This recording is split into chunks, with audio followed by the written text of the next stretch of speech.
don't take no for an answer. And if you believe that there's an opportunity for you to go down a particular path, you're the only one that's got that drive, that knows that that's where there could be an opportunity. So don't leave it on the table. Kia ora! Konnichiwa! Welcome to the Jandals in Japan podcast. Kia ora, Catherine. Konnichiwa, Jane.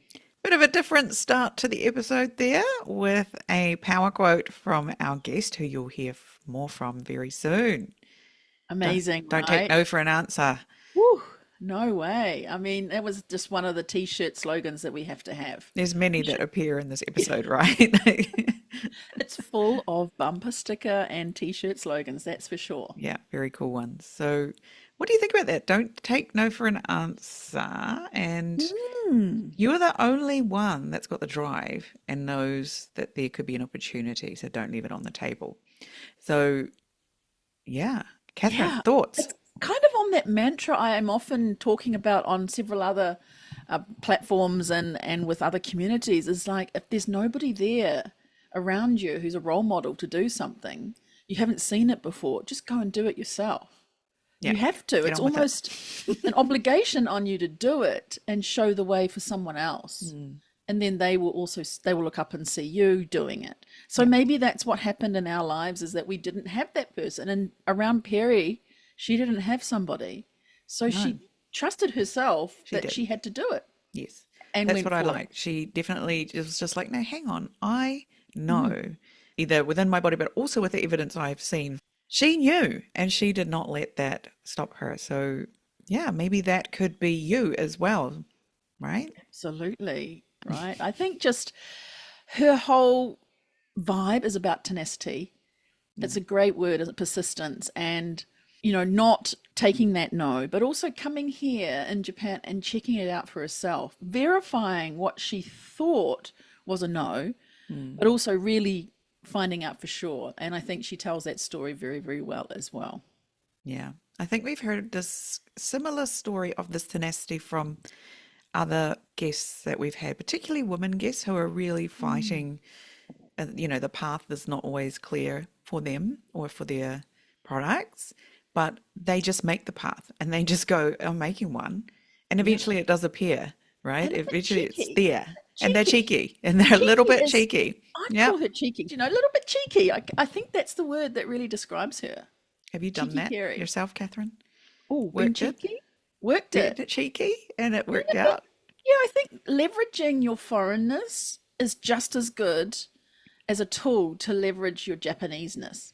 And it's just, the thing is knowing which to pull out where, right? I've often been called, I've got this sort of Japanese person inside me and there's a zip down my back, pull down the zip and the Japanese person appears. Maybe that's it. And maybe that's why I like mascots. But anyway, that's it though. When you put on the foreign exterior, because you certainly look foreign, Catherine, even though I think sometimes I'm not. And then other times pulling that mascot covering off you and becoming the Japanese side of things. So scaling between both. And I think, I've been a bit cheeky here and there. Yeah. Not quite as bold as Peri. Wow. She is pretty bold. Yeah. I think we need to hear some of these stories later about how Catherine was cheeky. I was also told the other day I'm magnetic. And so I think it's a kind of way of pulling people into the spider's web with a bit of magnetism. And I don't think that's a bad thing. I think probably utilized in a good way, it's one of the traits that have served me well in Japan. Yes, you certainly know how to collect the sarariman around you at events. If you have to go and see Catherine at an event and see her harem of Japanese businessmen who want to talk to her, it's very, very funny and cool. I love my harems of men. There we go. The big reveal happened today. Let's get into our episode then. Who have we got on the show? Exactly. So we've been talking about Peri, and we know the name of this person is Peri Drysdale, founder of the internationally renowned New Zealand sustainable fashion brand, Untouched World. As you've been listening to, her story is super extraordinary. From a sheep farm in the Rakaia Gorge, working as a nurse and having just $200 in the bank to launch this business that we know now. In this episode, she tells us such a remarkable story of how she got her products into a prestigious store in Japan. And that was really with that persistence we just talked about, and that being foreign and female was really something she took to her advantage. We also talk about entrepreneurship, a values-led business, and lessons that she's learned along the way. We thoroughly loved this inspiring and thoughtful conversation with someone who's an icon, who's really built a global business from the ground up in New Zealand. All righty. Well, with that, let's hear it from Peri. Kia ora, Peri. Welcome to the Jandals in Japan podcast. Great to have you on the show today. Thank you. Great to be here. We love to start with a warm-up question, and our question for you is, when you are visiting Japan on business or for fun or meeting friends here, what do you bring as a souvenir or omiyage? Generally, I'm trying to bring something from our company. So it's generally going to be something made from wool and small. Socks, perhaps? Could be socks, it could be scarf. Very good. What do you bring, Catherine, when you're looking for something to bring from New Zealand for an omiyage? Well, I usually keep the Peri's products to myself. I'm very naughty in that way. But otherwise, I would take, it seems that Manuka-based products, cosmetics or lip balms are very popular with the people who are in my office. They love them, tucking them into their handbags and things. So something like that, that's again, on Peri's point, small, making sure it's very small and light to take. But I like that kind of cosmetic-y skincare range. Yeah. How about you, Jane? Do you have anything in particular? Usually go for some cookie times. Cookie times always go down well here. And make sure they're individually wrapped. You don't want to be giving things that are not individually wrapped inside. So if you are going for cookie times, try and find something like that. But I have been able to find those in New Zealand and bring them back, and people love them, and they always comment on how delicious they were. Just individually wrapped, but also in their own carry bags as well. Yes, that's so right, isn't it? You say, can I have some more bags, please? These individual gifts. And you sometimes get souvenir shops that are just understand it, and others are like, oh no, you have to pay for those. So it's a different experience now in New Zealand, I find. Well, let's get into it. Peri Drysdale, amazing to have you here from your small cottage industry, shall we say, in New Zealand, getting your products into a Tokyo department store. We're excited to have you.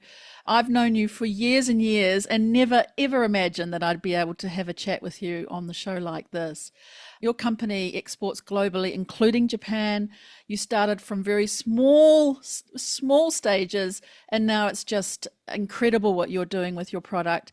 Alongside your business, you've also made the Untouched World Foundation, and your contribution to business and export sustainability has been so widely recognized, including induction into the New Zealand Business Hall of Fame and numerous other awards. So on to Jandals in Japan today, we are hoping to talk about this extraordinary journey, which I got a little insight to when I was back in Christchurch a little while ago, and you shared the story with me, which was mind-blowing, and I knew we had to have you on the show today. And to tell us about how this Christchurch brand became a global brand and got into Japan in the way that it did. I won't give away any of the hints here. We will put your full bio into the show notes, but it would be great to hear from you, your background. So I grew up on a farm west of where I'm sitting right now, about an hour west, and I absolutely loved that location. And I asked my father if I could take the farm on if he didn't want to give it to my brother.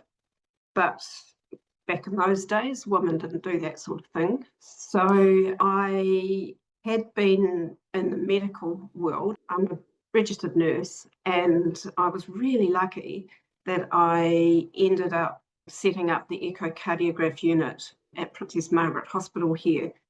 It was one of only 2 units we had across the whole of New Zealand, and it was really new in the early days of echocardiography worldwide. So very, very, very exciting.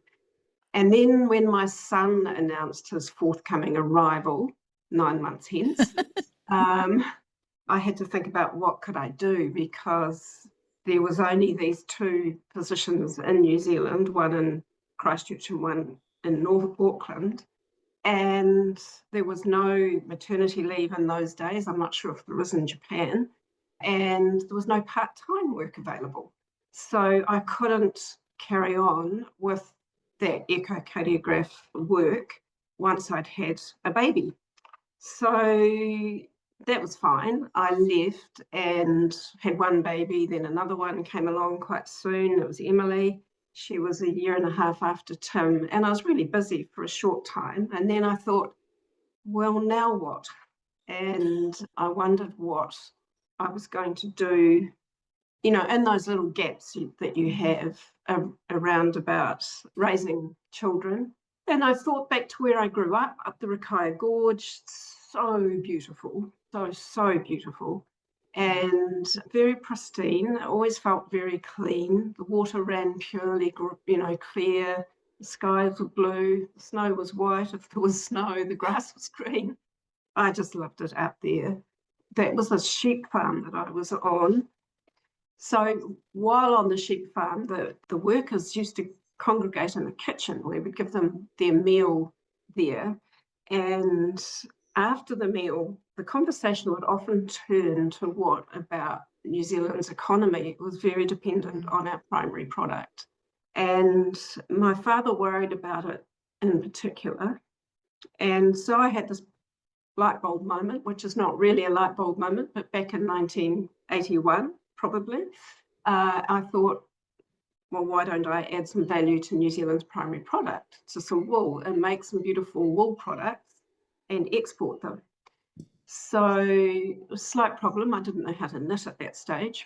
And then the other thing that had happened is when I was 6 years old, and I'm not sure if I told you this bit, Catherine, in that same kitchen actually, my mother was opening the mailbag. We used to get a great big mailbag 3 times a week with a padlock on it.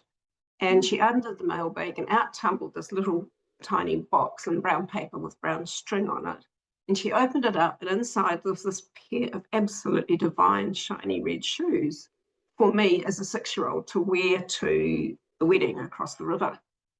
And she took them out of the box and turned over one of them, and they had little leather soles, and there were 3 words on those leather soles. And she read it out, and she said, "Made in England." And she said, that means they'll be good quality. And I don't know that we would think that now, but for some reason that stuck with me from 6 years old right through, is the power of a country brand.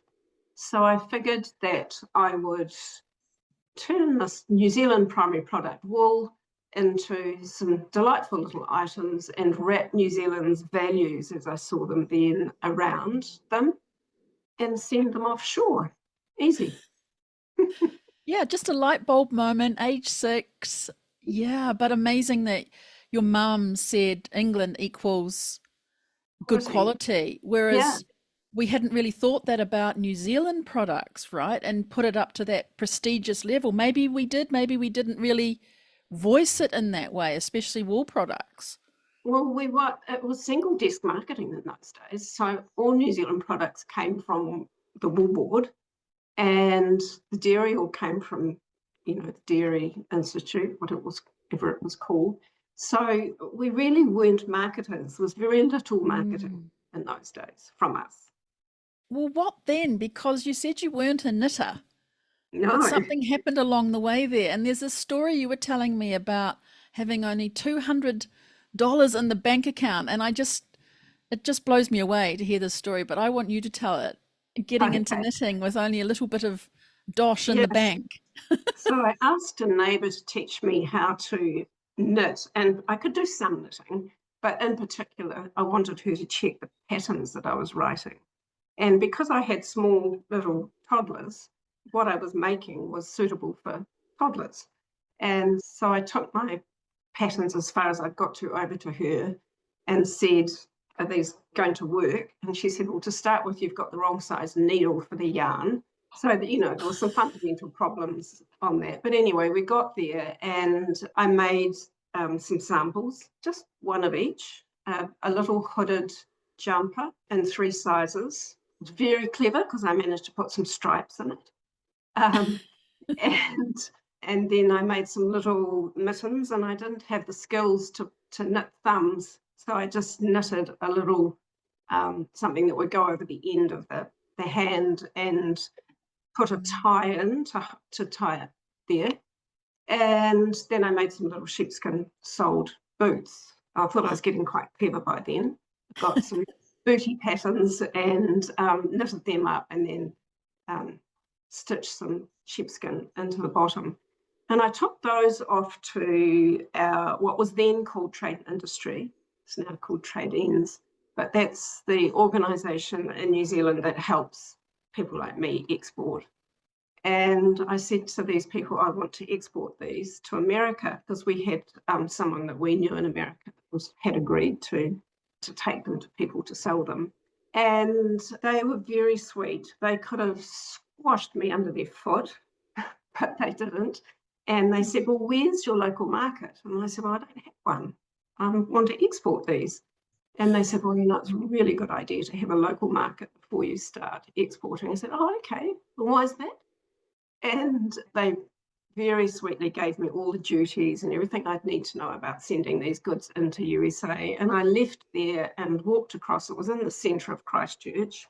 I walked across the square, there was only 3 retailers selling to internationals in those days. And I walked into this one and said, could I speak to the manager? The manager came along and I said, would you like to buy these? And he said, oh, yes, I would. He said, well, you better put a label in them. And I said, well, what should I put on the label? And he said, I'll just put handcrafted in New Zealand, that'll be fine.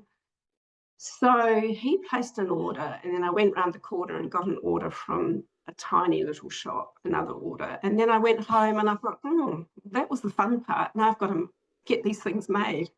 So I put an ad in the paper and started with 10 outworkers making these things. And within 4 years, that had grown to 500 outworkers. So at 500 outworkers, every second garment was a second. You can imagine sending a pattern off to the far reaches of New Zealand, the chances of it coming back, fitting a particular specification is pretty slim. So I had this pile of seconds that I couldn't sell to retailers piling up. And I was desperate for stock to meet the orders that I had from our retailers. So it was a pretty interesting time. So then in my mind, I started thinking, well, how do we solve this problem of these seconds? And I thought, what I need is a computerized human. And I can program the human to knit, and they won't make mistakes, and everything will be good. And this was long before, obviously, now, where you've actually got computerized humans. So I asked around, and I found that there was a company in Japan called Shima Seiki that was making big machines. You could program them to knit independently. Long story short, I placed an order for one of these machines. They were huge and highly expensive, worth more than our house. It's worth more than your house. Goodness me. It was pretty scary. I took a loan out from the organisation that lent the money to us, was called Development Finance Corporation. So their job was to lend money to enterprise, and they took 27% interest on that money. And for good measure, they took what's called a lien, but they took our house as backup security. So my husband and I were feeling very, very vulnerable at that stage, thinking, what have we done? And we found someone who was a Japanese person. She was a designer, and we asked her to go to Japan and learn how to use this machine. When she got there, she emailed us and said, it might have been a fax in those days. She said, did you know you're getting number 1 off the production line? Yours hasn't been built yet. So we immediately thought, no, we don't want that. But we were so far in with letters of credit and so on, we couldn't wriggle out of it, actually. And then this machine arrived, and on its chassis, it had a little plaque saying it was number one. And that was the worst time of my entire business life, was after that machine arrived. It came in a container, and we had an engineer coming down to help us install it. And historically, those machines had been going into businesses, and you take them out of the container and turn them on, and they're knitting within about 3 or 4 hours. This one, we thought we should jump into the container before the engineer got here and start reading the manual. We'd already done a 3-year course in knitting by correspondence, which we did that in 3 months. My husband climbed into the container and he said, I can't find a manual. So I rang the engineer who was on the way, and he said, no, I haven't got it. And he rang Shima Seiki in Japan, and they said, oh, no, we haven't written one yet. So these days that wouldn't be such a problem with the internet, but of course there was no internet then. So we now had this machine with no manual, and they had made some changes to it that were quite significant. They changed the software completely, and they hadn't finished engineering the parts of the machine. So parts of the machine broke when we set it going. And it took a wee while for us to resolve all of that. And I think, looking back on it, I do think that the poor people in Japan thought, this thing's it's for a company that's owned by a woman. And of course it's not going to work. So yeah, it was tough. You overcame this challenge of getting this knitting machine to work, and still you decided that you would go into Japan as a market just after this experience. After this experience with Japan, Yeah. right? So what was interesting way back then, so now we're talking about when I went to Japan, I think it was about 1988, but the Japanese economy in those days was very strong, and everyone in the world was talking about how wonderful the economy was. And the Japanese culture of gift giving really worked well for us, because the Japanese were coming to New Zealand, not like they were later on, but there was still plenty of them coming. And so they were buying our product very strongly. Our product was in Australia by then as well, and they were buying it there. So I thought, well, maybe there's a market in Japan. I thought it's not a given, because people sometimes buy different things, don't they, when they're on holiday than they do at home. But I thought I need to try, because by then we had staff employed to make the garments, and we had a very short season, and I needed to try and even out that season. I needed orders coming in at a different time of the year. So that was the driver for exporting. We tried Canada and Japan at the same time. So I went to Trade and Industry, the people who'd given me the details about how to export into USA, and said, could you do some market research for me in Japan and in Canada? So I had to pay for that. And the Japanese consulate came back saying, well, there's no market for you here. The Canadian consulate came back saying, huge market here, come on over. But my gut didn't agree. Well, I just couldn't quite get that our products could be selling so well to the Japanese that were coming here and to Australia, and there'd been no market for us over there. So I thought, you know what, I need to go over and check it out myself. But therein was a problem, of course, because I had no Japanese language. I was the wrong gender. In those days, Japanese people liked to deal with the CEO of the company. I could do that, but that needed to be a man. But above all, I had no introductions, which you two would know are so essential over there, and particularly the quality of introduction. So I was somewhat on the back foot. So I read as much as I could about doing business in Japan, the culture of doing business. Where do you sit? Gift giving, who gets the gift first, what sort of gift, all of those sorts of things, so that I could do the stuff that was doable by me, and then I was going to wing the rest of it, really. Yeah. Phenomenal, really. Winging it in Japan. It's amazing. Yeah. So what happened? You arrived in Narita, I guess. It was Narita. It might have been Haneda, but you arrive in Japan, and what No, did you do next? I arrived at Narita 6:30 at Narita. night. A New Zealand flight comes in, you would know that well. And I had asked a Kiwi businessman who had played rugby in Japan, but was currently exporting blackcurrant into Japan for barkers. And he was teaching my husband hockey at university.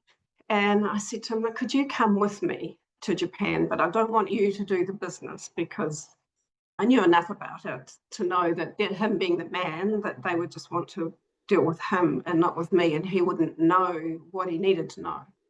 So before 10 o'clock the next morning, we were outside Takashimaya department store waiting for it to open. And we'd done that research, and in those days, the biggest knitwear department was at Takashimaya at that sort of premium level. So, I mean, I was amazed because I loved the fact that when the doors opened, all of the staff were lined up bowing. That's amazing for a Kiwi, have that sort of respect. So I made my way to the knitwear floor. In those days, the knitwear was all together, not separated into brands. And I had taken with me a little suitcase of samples and a camera. And I had read very clearly that cameras were not allowed in department stores. And so I started taking photos of the knitwear that was on the floor. And of course, the staff came up and said, no, you can't take photos. And so I started to say in English, because I didn't have any Japanese, well, I'm from this little knitwear company at the bottom of the world, little country called New Zealand. And my staff would love to see this beautiful knitwear. And they couldn't understand, of course, because I was talking gibberish. So I opened my little sample bag to show them what I meant. And next minute, I was just completely surrounded by all of these retail assistants pulling the garments out of the bag, handing them to one another. And now I look back on it, there was lots of kawaii and, lovely words being spoken. And honestly, within 10 minutes, one of them went off and got the knitwear buyer for Takashimaya department store. And you know that culture well enough to know that the impact of that introduction was gold, absolute gold. So it was a fun start, particularly when Trade and Industry had said there was no market for us, because we did have a market. And in fact, a few years later, when we were selling into Isetan, we had the managing director of Isetan said to me, Peri-san, he said, your company, most well-known New Zealand company in Japan, more so than even Air New Zealand. And I know that was only the case from his perspective, but it really just does go to show, doesn't it, that you can't let little things like a cultural difference or someone saying no to put you off if you know that what you're doing might be right. Exactly, but no could be quite big, or a cultural difference could be seen as big, but you saw it as able to be got over. It didn't seem like a stumbling block for you. It was just in your natural curiosity to say why, or why is that so, and why does it have to be that? Seems to have been something that's been very strong for you to be able to just keep going forward. Yeah, and the other thing I found about working in Japan is actually that was Kiwis that said no to me, but Japanese very rarely would say no. And so if they hadn't said no, I would keep going. And I thought I'd just keep going until they say yes. So I would keep turning up and keep showing them. And the next time I was in Japan, I'd turn up again and show them. And eventually I think they just got sick of me, placed an order. Well, it's a strategy, that's for sure. Yeah, I was going to say, so what happened next? How did it all go once you got this first connection with the buyer at Takashimaya? Yeah. Was it all daisies, or were you still, sort of battling there?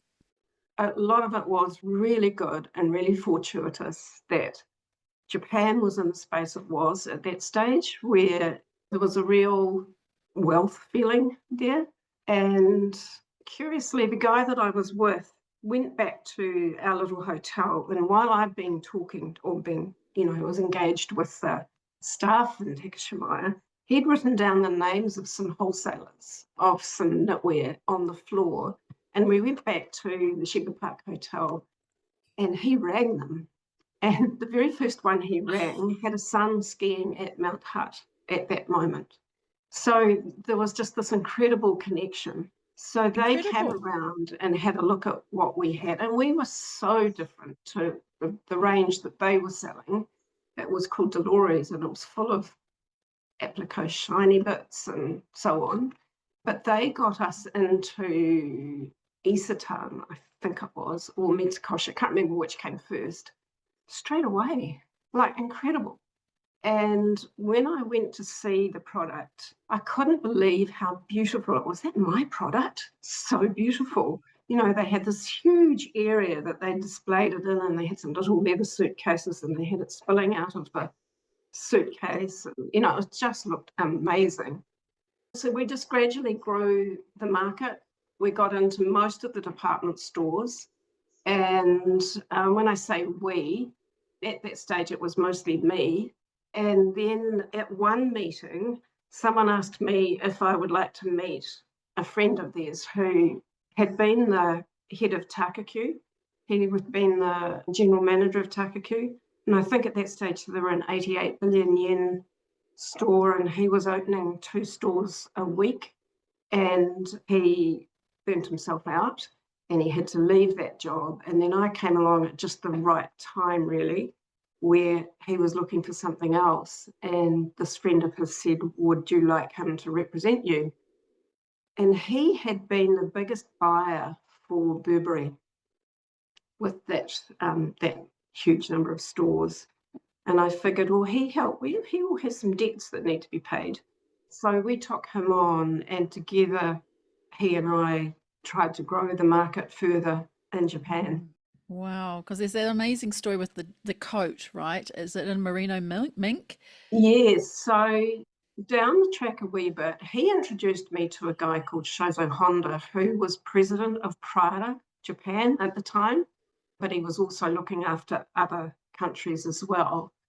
And it was quite sweet. You being New Zealanders, you would understand this, but he said to Nori, who was by then our representative, said to me, I'm going to introduce you to this very important man in our industry. He's like God. And he said, I suggest that you bring over some other of your staff. So I brought over a designer and my sales manager, and the 3 of us were set up to meet this man at a restaurant. And he said, it's most important, though, that they don't speak to Honda-san, only you. So if they want to say anything, they say it through you. So we were all sort of teed up to do everything the right way. And I would say within 5 minutes, all of that had gone. And we were all chattering with each other really happily. And he was amazing. He had the most incredible network, and doors pretty much swung open for me. And then fast forward a little while, we were always quite innovative with our materials, and my goal was to find the very best materials I could, because that made selling easy. And at this particular point, someone came to me, Walls of New Zealand it was, came to me and said, would we trial knit up some yarn for them? Here was a cone, knit it up, tell us what you think. So we knitted it up. They wouldn't tell us what it was. And I called them and said, we've made it. It's horrible. We think it's possum. And it was possum blended with mid-micron wool. And for some reason, it just felt terrible. I said to them, why don't you try blending it with merino? And so they came back with some possum blended with merino, and we knitted it up. And I rang them up and said, we've knitted it up, but I'm sorry, I can't give you the sample back. And they said, why not? And I said, well, I could, but you'd have to park me a container load of that yarn outside the front door before I'd be prepared to give it back to you. So next minute I got a phone call from Sir Peter Elworthy, and he was ex-chairman, I think, of Federated Farmers. And he said, look, it was me that asked them to make that sample up. How about we do this together? He said, I'll source the fibre, you make it into garments and sell it and develop a market for it. So we set about doing that. But when we said that we loved the material, Woolworths of New Zealand said, well, there's a bit of a problem. They said, we spun that on a pilot plant and we don't think it's commercially viable. You know, the possum fibre was very short and very slippery. And they said the only one that we know in the world that could do this, work this out, solve this problem, actually turned out to be a technologist in Mitsuboshi woolen mills in Ichinomiya in Japan.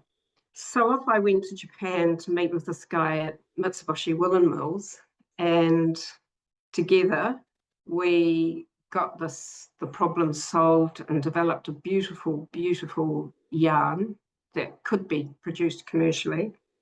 And the very first bolt of fabric that was made from some yarn that we made, it was possum fibre and cashmere, and it was made by a company called Hyacinth. We made into a coat for Princess Diana. I had got the measurements from her, and so we'd made this coat, which we were going to launch the possum fibre to the international market from the New Zealand Embassy in Tokyo, and with a replica of this coat in the room with the other things we'd made, which was knitting from our merino mink garments. And we set up a press conference at the New Zealand Embassy in Tokyo. We had beautiful little leaflets translated and printed. We had a display ready to go. It was Saturday, I was back in New Zealand. It's about 1 o'clock in the afternoon, and I was wrapping the coat and a couple of knitwear pieces to go to Princess Diana when one of my staff called by and said, she's been in an accident. And by the time I'd finished wrapping it, we knew that she hadn't made it through the accident. So that was tricky. That was Saturday, apart from being really sad. And the press conference was Tuesday. And so where did we go from there? We had to carry on with the press conference. We were already written the leaflet saying that she had agreed to be the honorary chairperson. It was really tricky because, you know, when you're launching something, you're trying to go rah, rah, rah. But Japanese loved Diana too, and everyone was really sad about it. And they used to hold up a page to my face and they'd say, Princess Diana without the wrinkles. Oh, that you looked like her, I see. Oh my goodness. So that's kind of sweet, isn't That's it? very really? sweet. Yeah. We held the briefing at the embassy, and then we put together a group of very senior executives from the industry. So there was Shozo Honda, there was the vice chairman of the Senkan Shimbun, which was the major fashion daily over there, and then the CEOs of Mitsuboshi and Hyacinth and some of the other companies. And we decided to put together a group which we called Kapua to set up the business around the possum fibre, and it was pretty full on there for a while. So Japan is involved in the development of this possum fibre Yes, fabric that we have today. in the early stages, yeah. Oh my goodness. Amazing. What a story. I mean, the takeaways from all of that, Peri, that now still drive you, that you remember about Japan, and you're still there in Japan. But what is it that you take with you from those early days? And perhaps it's information that people who might be thinking, gosh, could I wing it like Peri? That's a thing on a t-shirt, isn't it? Wing it like Peri. But is there something from there that you'd like to share that could be helpful for others who are thinking, yeah, don't always take a no, a no, work on the no's till it becomes a yes, for example, but maybe it was different then to now, but is there something you can share with us there about that? What got me a long way forward and what could probably help some other people is that I really did study how to behave in Japan. so that they wouldn't feel alienated by me, because obviously they weren't used to strong women. I guess there must have been strong women over there that didn't disclose how strong they were. That was where all that research came in, where I learned all about the etiquette, the manners, and they used to say that I was 80% Japanese. But unfortunately for them, when it came time for me to be not Japanese and I needed to get a point across really strongly, I did so. I remember one time even thumping the table, which was awful. And I think that's what helped me get through, is that most of the time they were comfortable with me. And then when I really needed to make a point, they knew that I really needed to make a point and I was really serious and don't chuck with her. So, yeah. I almost feel that's 100% Japanese, because that's what Japanese people do, is that they will Is be that? in that pleasant mode for 80%, maybe 85% of the time. But there might come that one time where they absolutely have to be very strong. Mm, And when they do it, it has so much significance because they normally don't do it. Would that be right. right, Jane? And you've seen that through Oh all boy, the yes. sporting arenas and Yeah. everything you've been in. You keep That it on the down low until you really absolutely have to be very strong about something, and then it matters. You're absolutely right there, Catherine. Shall we move to where you've done a lot with your foundation? Tell us about that, and is there ways that people can be involved in that? I'm not sure about what's possible for young people who want to be part of that. Can you talk about that? Because it's an amazing foundation that's come from all the work that you've been doing. So what happened was, in the course of building the business, I ended up doing a lot of travel because we were selling wool products, which were obviously only suitable for the cooler part of the year when we weren't geared for summer clothing at all. And so I ended up traveling around the world from sort of colder part of country to colder part of country. And in those days, with there being no internet, there used to be newspapers from all the different countries that I was flying to and from, piled up at the plane door. And I would go along and take one of each of those newspapers and sit in the back and read them from cover to cover, the ones that I could. And I was really aware that everyone in the world was really lauding, L-A-U-D, lauding, that Japan was doing so well. And any company that was doing well, and any individual that was doing well from a financial perspective. But there was no conversation whatever, and hard for young people like you to sort of understand this, but nobody was thinking about the impact on the poor little planet of what all this growth was doing. And I'd come back to New Zealand, to our quiet little place here, and I'd think, I don't know if I can be part of this industry or this world that's destroying the planet. And that sounds a bit huge, doesn't it? And I'd think, well, I can't carry on, but now I'm aware of it, I can't not carry on. And so I figured that what was needed was a new business model to be developed and for that to be put into practice. So that's when we started the Untouched World brand, which was a wee bit later. We'd started with Snowy Peak and then Merino Make with the Possum and then this Untouched World. And alongside the Untouched World brand that we were establishing, which was for both seasons, we set up the Untouched World Foundation.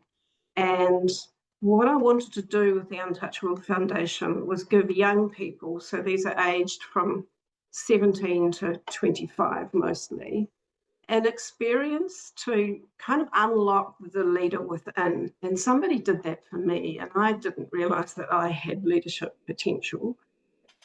And they somehow managed to dig it out. And I figured, how many people are like me that go through their life without realizing that they've got that potential? And then when you've got that potential, and if you know what needs to be done and what the issues are, you will go on and do it.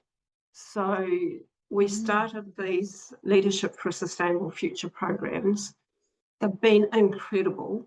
They started in year 2002, but we started working on it in year 2000. We did it up in Marlborough Sounds, which is between the North and South Island of New Zealand. And there was this little island called Blue Mine Island, it's about 1,000 acres. And that had been overrun with pests and it wasn't good. And it was really important to me that there was no possums on there because I felt that in those days people didn't understand that business people could actually want to do good. And I thought that if I do this with a place that's got possums, the thinking will be, wow, it's just a way to get more possums. So I looked really carefully at what island or what piece of local land could we build this program on. And so these kids, we made sure that we took them from feeder schools. They didn't know each other before they came on the program. The island had no jetty, no wharf, and in those days, only a long drop toilet.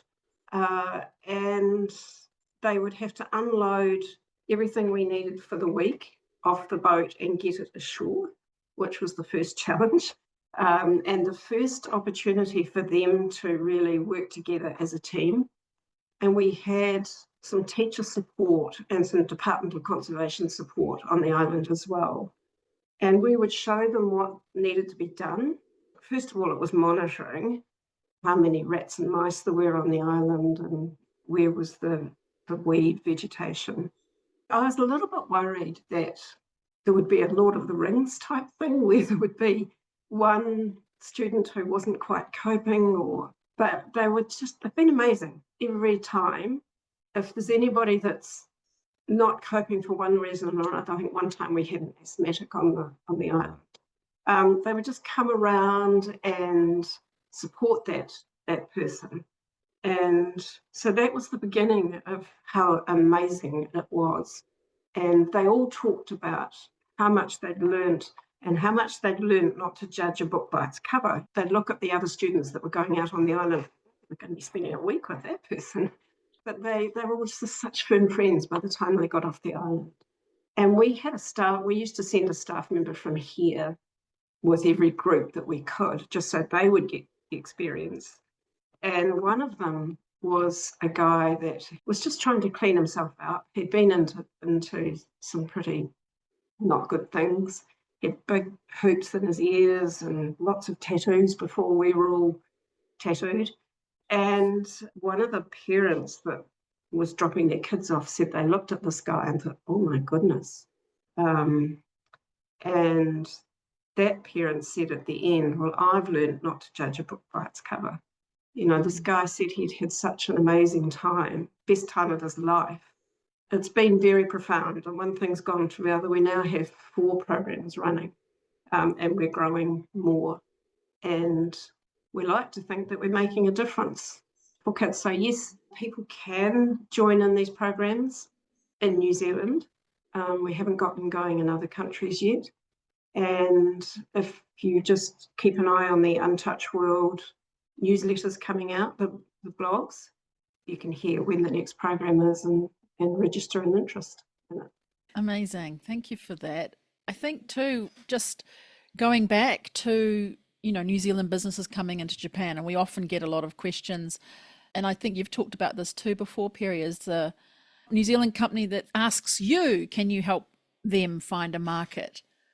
You've had that, I imagine, and also would love to hear you talk about perhaps a female women entrepreneurs, if there's any difference for them that you think for coming into Japan. Maybe there's not, but probably those 2 topics. One of the things that I was always really keen to help any other New Zealand business owners get their product into Japan. And it was hard because we would take a product, work on it. We're just at what's called an SME, small medium enterprise. Yes, I'm the CEO, but when I'm away in Japan like that, I'm the chief salesperson. So if I'm selling someone else's product, I'm not selling my product. And I did take 2 or 3 or maybe 4 different products into Japan and worked really hard on them. And I noticed that if I didn't succeed, and I would have to go back to the principal and say, look, we can't make this work, there was no recognition on their part that I'd actually put the work in. And I found that really gutting, to be honest. And sometimes, we were successful, but so I think that New Zealanders going into Japan, they need to understand that it's an all-encompassing thing to do, and you have to go in it up to your eyebrows. You have to be ready to travel, to meet people, to communicate. And I used to say to everyone here, every communication is worldwide, but every communication that comes here has to be answered within 24 hours, ideally faster than that. And that's because in the mind of our customers around the world, we're a long way away. And if they don't hear from us straight away, they will worry. Have they got the message? All of those sorts of things. So then getting back to the second part of your question about women in Japan, there was this lovely lady who Shozo Honda introduced to me, and I brought her out with the 1999 APEC to speak at the women's group. And she said something that I've never forgotten. She said, bear in mind that 2 minuses make a plus. And she said, if you're a gaijin in Japan, it's a negative. If you're a woman in Japan, it's a negative. If you're a woman gaijin, they don't know how to deal with you, so turn it into a plus. And I found that quite sweet, quite reassuring, and possibly, I don't know, that's had an impact on our success. But yeah. That's awesome. You heard it here. Who got goosebumps on that one, Jane? Yes, I love it. I'm going to remember that next Wow. time I'm feeling a little bit unsure of myself. From Peri's wisdom. Fantastic. Yeah. Yeah, Peri's wisdom is another bumper sticker. Anything, Peri, that you were wanting to speak about today that we've managed not to cover that we'd like to talk about? Japan's been such a big part of my early life, and it's hard really to think about, go back to thinking about it, because we've been sort of engaging ourselves with a lot of other markets. But all I remember really is just this incredible commitment to that market and making sure that we dotted the I's, crossed the T's, did everything we could to make it easier for them, to make it successful for us. I need to tell you this one little story. I had shipped a container load of the first Untouched World product to Japan, and I was meeting with Shozo Honda over there, and we were going to one of the stores to have lunch with the key buyer, like a really senior person, because Shozo was very senior. And when I got there, they had done this beautiful display at the entrance of the department of our product. And I didn't have a camera on me, and I was really upset. And it was, again, 4 phones. And so I said to Shozo, I just want to pop back to the parking building and get my camera. And anyway, the staff on the floor tried to stop me. I went back to his car, got the camera, and came back. When I came back, the display was all gone. It's just how they did things. They made it look beautiful for us. So it was just you're coming today, so they put that out for you temporarily. Interesting. And then to make you feel good about what they're doing with your product. Oh my Yeah. goodness. Oh, interesting. I have to ask you, if you were going back into Japan like fresh now, is there something you would do differently, or do you think you might just follow the same Peri path again? I think what I haven't got now that I had then was youth. And I think Japan is quite, and tell me if I'm right or wrong, but I think it's quite an ageist kind of society when it comes to women, don't you think? You're not going to answer that? I'm just thinking. I'm downloading on that one. Because where I was going with that is I don't know if I could get away with the cheeky stuff I did in those early days. I think I'd have to be more mature and more regal and more polished, and yeah. Maybe we can challenge you on that one there, Peri, I think. Maybe. You might be able to get away with more than you think. But the beauty of youth is you don't know what you don't know, right? Whereas now you know a lot. Yeah. you know what you know a lot more than you did back then. You know and there's so much there.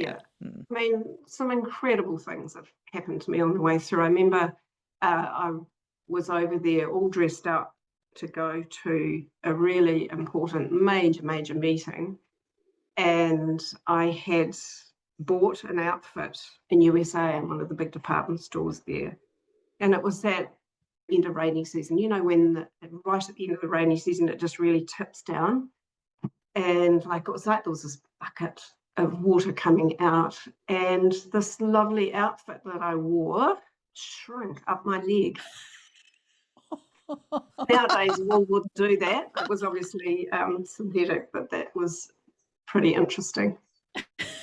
Exactly. So you had your legs poking out when you were trying not to have your legs poking out. It must have been it. That's classic. Well, I don't know about your question. I'm still pondering it, but I think it's not so much about your gender these days and ages, especially since Japan now has its first female prime minister. I feel it's more the way that you interact with people. And I think if you adopt the way that you did, being perfectly pleasant and conscious of the culture for 80% of the time, and then bringing in maybe your Kiwi or your need to tell you instinct, this has to be done a bit more fiercely, shall we say. I think that balance, which is more towards being in the nature that you were, that very much was aligned with Japan, I think you can still be very successful. I'm not really sure that the age thing matters anymore. I look forward to seeing you in Japan. We can look after you and see what happens. I'd love to see Peri in action, wouldn't you, Jane? Oh, me too. Goodness me. Not to fly on the wall. Getting something done. Yeah. Well, I think that's the end of the show for today, but I really appreciate you coming on and telling the story that was just absolutely amazing and had us all listening very hard to the very end to hear everything. Thank you so much, Peri. You're now officially a jandal in Japan. Oh, pleasure. Thank you. Wonderful. Thanks so much. No, thank you.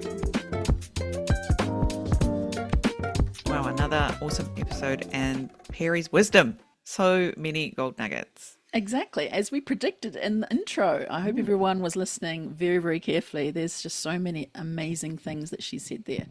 I also just had a thought. Did everyone stay at the Shima Park Hotel in the 1980s? Oh, Certainly probably.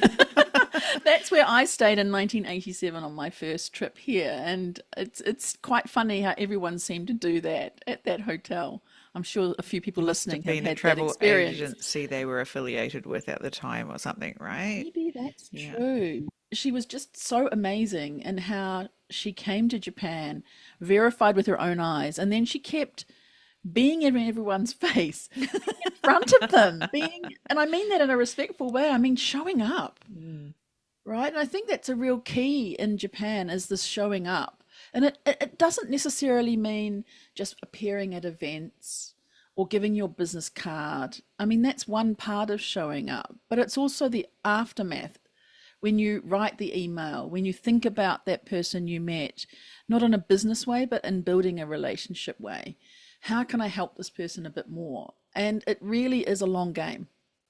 You know, you can't spend as much time, I think, Jane, as you and I have in Japan without knowing its persistence, about continually showing up, even if we may not want to actually be there or do the thing that we have to do, but it's part of the fabric of really having success in Japan. Definitely. And, you might show up to 10 things and have nothing to show for it that you can see. That doesn't matter that there's not trust being built and all of that. That's piling up in the background that you just can't see it, but you're probably getting frustrated with the lack of, hey, where's my something back for having come all this way and so many times. But you just wait, it'll come back. They are the ones seeing, right? They're also observing and noticing. watching you. Yeah, and I think we can come into Japan and expect it all to be laid on. Like, I'm here, I'm showing up. I'm a, for example, great lawyer in this community. Hey, look at me. But actually you're in another person's country, another person's country. What are you going to do for the country first before yourself? Sort of giving before you expect to get. I think that's a real key in Japan that many New Zealanders get right, but perhaps there's a few that may not and stick to their own little bubble and perhaps aren't really going out to the community to help Japanese people, for example, who are looking after us here, taking care of us, who have welcomed us into their country. yeah, let's see you and notice you getting up to some good things for Japan when you're here. Is that what you wanted to say? Yes. Yes. Yeah, Um, so just get out there, go to the events, think about not going to the ones that are going to serve you, but ones that will serve others, and finding, even just setting yourself a little test one night to, oh, I'm out of business cards. I'll pass one later, or I'll email you later, even though you may have them, but it makes you get in touch with that person that you received the business card from and expands your network in that way. I've done that before, and it's quite interesting how things work when you follow up with someone, when you say you will. So, yeah, keeping those promises. Yeah, go wing it in Japan like Peri. Follow Wing it her like path. Peri. Yeah, and make sure that you keep consistent with it too. Yeah. Alrighty. More very interesting episodes coming. Stay tuned and we'll see you again soon. Mata ne. Mata ne. Thanks for listening. Make sure you check out our guests' links in the show notes. This podcast is brought to you today by Catherine O'Connell Law and Pod Launch with Jane. If you have a great story you think should be on the show, come and find us on LinkedIn or Instagram. We'd love to hear from you. See you next time. Mata ne.